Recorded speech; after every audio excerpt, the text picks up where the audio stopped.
Today's tape is Jell-o a la David. And here's your host, David. Hi, today we're making Jell-o, one of my favorites. The whole key to making a good bowl of Jell-o is you must remember to preheat the bowl. I like to run a little bit of hot water into the sink.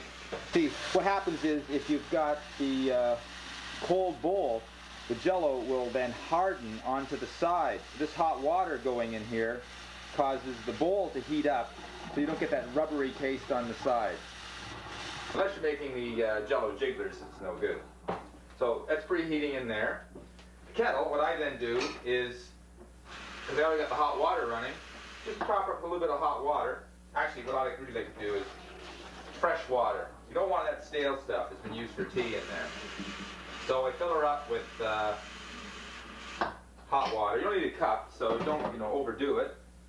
Plug her in and get her fired up here. Okay. Other thing, accurate measurement. Make sure you find the 1 cup thing, which I did before we taped this. It took me 10 minutes to find this thing. It was hidden in the kitchen. All these damn cupboards.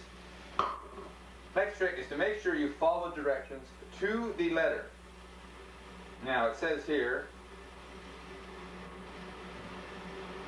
can't find the directions. Well, I know how to do it anyway. What you do is, I take cup. Let me just see if I can find directions on here again. I'm sure they're in here somewhere.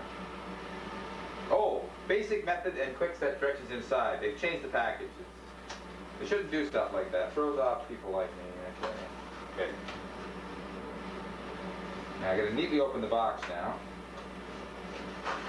He's gonna destroy my closing credits now, I plan. Okay. First thing is ignore that quick set method. It doesn't work. That's for Jell-o jigglers, which we're not doing here. You add 1 cup of boiling water to jelly powder. Stir to dissolve. 1 cup of boiling water to jelly powder. Stir to dissolve completely about 3 minutes, and really, you gotta stir for 3 minutes to thoroughly dissolve that powder. Then you add 1 cup of cold water, and then important to chill until set. I stress the importance. Jell-o is a lesson in thermal conductivity. I use a wooden spoon. Using metal throws off the whole problem of thermal conductivity we're dealing with here. I see our kettle's ready.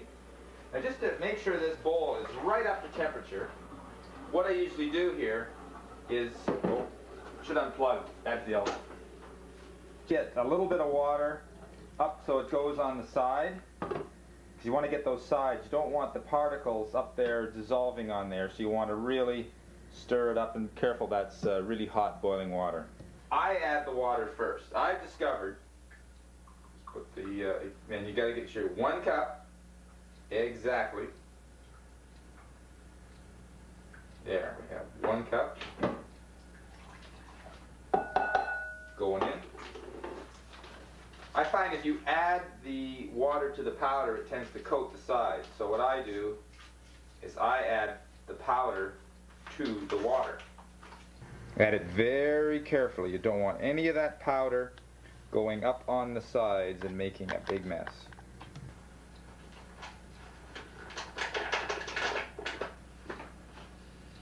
Great, my favorite. Now, when I stir very slowly so as not to have it ride up on the sides. Very important to stir Jell-o just properly. And you've got to stir for the full 3 minutes. This is a crucial part of the Jell-o, because at this point you're trying to dissolve all those particles in. You don't see how the spots are appearing there? That's crystals congealing. You want to try and get that off. You don't want any of it up on the side. And you've got to thoroughly dissolve it, because what will happen is you'll get that crystal type stuff in the bottom. And you really don't want that gritty taste that you get sometimes at the bottom of a Jell-o. Absolutely no good at all. You don't realize I turned the camera off because, sitting here stirring. Maybe it's good to have something else to do while you're stirring, so you can watch TV, whatever. Now, this is the tricky part. What happens when you put the cold water in? You get a lot of bubbles.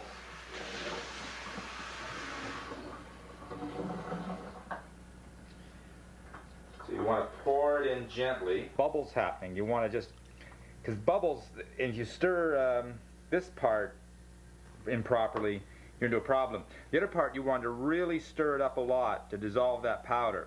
But now you just want to gently mix the cold water in to avoid that, the bubbles on the surface, which cause a lot of problems. The Jell-o will actually mix itself because of the rules of thermal conductivity and heat displacement. Gentle blend. Actually, at this point, you can almost feel the Jell-o starting to thicken up as it mixes. Texture of the surface is going there. It's already starting to thicken up here. This is an important, crucial step in the Jell-o because that first appearance is very important. How it reflects the light and gives you the look you really want in a good Jell-o. Mixing up like that.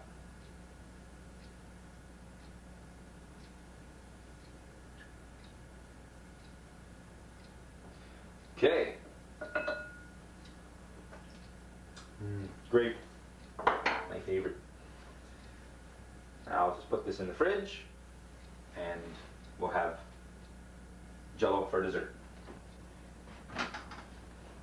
Jell-o is very important, as like I said, rules of thermal conductivity, that it has to be properly chilled to set properly.